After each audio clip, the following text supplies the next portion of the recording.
की। असेसी को डिफाइन करा गया है इनकम टैक्स में सेक्शन 27 में। अब असेसी कौन होता है? कोई भी ऐसा पर्सन, ध्यान रखना, इसीलिए हमने ना पर्सन की डेफिनेशन पहले करी। क्यों? क्योंकि असेसी कौन है? सबसे पहले मैंने बोला असेसी कौन है? कोई भी ऐसा पर्सन। तो पहली बात तो ये असेसी होने के लिए आपका पर्सन होना जरूरी है, ठीक है। तो चलो, असेसी कौन है? कोई भी ऐसा पर्सन जिसे इनकम टैक्स एक्ट के अंदर या तो कोई टैक्स पे करना है या मनी पे करनी है। अब मनी पे करनी मतलब आपको कोई interest tax penalty under this act, under income tax act अगर आपको पे करना है तो वो असेसी है। तो सिंपल शब्दों में कोई भी ऐसा पर्सन जिसे इनकम टैक्स एक्ट में कोई टैक्स पे करना है या interest tax penalty that is money पे करनी है तो वो हमारा असेसी कहलाएगा। असेसी में मेनली हमारे तीन कैटेगरी ऑफ असेसी होते हैं। एक होता है ऑर्डिनरी असेसी, दूसरा होता है रिप्रेजेंटेटिव असेसी जिसे हम डीम्ड असेसी भी कहते हैं, और तीसरे होते हैं हमारे असेसी इन डिफॉल्ट, ठीक है। तो यहाँ पर बारी बारी करके तीनों को समझते हैं। सबसे पहले देखना ऑर्डिनरी असेसी। जब हम ऑर्डिनरी असेसी की बात कर रहे हैं तो इसमें कौन कौन कवर होता है? तो देखो ऑर्डिनरी असेसी में यहाँ पर ना हमारे पास फर्दर 4 तरह के पर्सन कवर हो जाते हैं।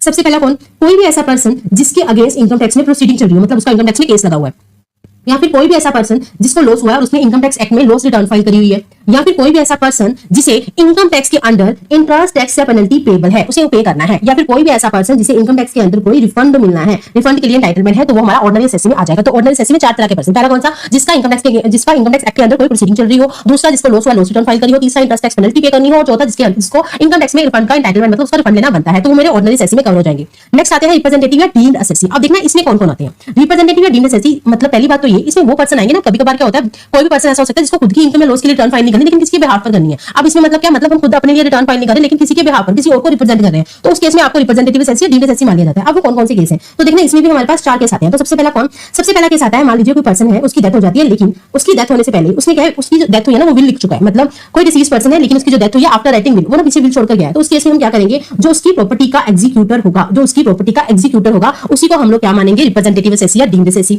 लेकिन अगर मान लीजिए कोई पर्सन है, उसकी डेथ होगी लेकिन उसने विल नहीं लिख रखी थी, ठीक है, डिसीज्ड पर्सन है लेकिन उसने विल है ही नहीं उसकी, तो उस केस में जो उसका एल्डेस्ट सन होगा, जो उसका एल्डेस्ट सन या फिर हम कहते हैं जो उसका लीगल हेयर होगा, उसको हम रिप्रेजेंटेटिव असेसी या डीम्ड असेसी मान देंगे, ठीक है। थर्ड केस हमारे पास आता है माइनर। मान लीजिए माइनर के केस में या ल्यूनेटिक है, ल्यूनेटिक मतलब पर्सन ऑफ अनसाउंड माइंड है, ठीक है, या कोई इडियट पर्सन है, तो उस केस में उसका जो लीगल गार्डियन होता है, ठीक है, जो उसकी देखभाल कर रहा है, उसे हम उसका रिप्रेजेंटेटिव या डीम्ड असेसी मानते हैं।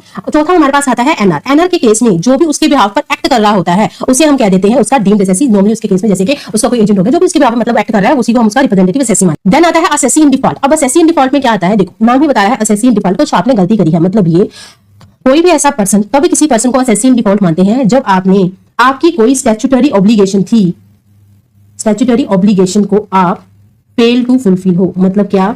अगर आपकी कोई स्टैट्यूटरी ऑब्लिगेशन बनती थी इनकम टैक्स एक्ट के अंदर और आपने उसे पूरा नहीं करा तो आपको असेसी इन डिफॉल्ट माना जाएगा। अब इसकी सबसे बेस्ट एग्जांपल क्या है? देखो होता क्या है, जब ना आपका सैलरी की, हम सैलरी पर्सन की बात करें तो जो एम्प्लॉयर होता है ना, जब वो अपने एम्प्लॉय को सैलरी पे करता है तो उसके लिए जरूरी है ऐसा लो में कि उसे टीडीएस काटना चाहिए, टीडीएस आपको डिडक्ट करना है और उसके बाद आपको इसे डिपॉजिट भी करवाना है गवर्नमेंट को।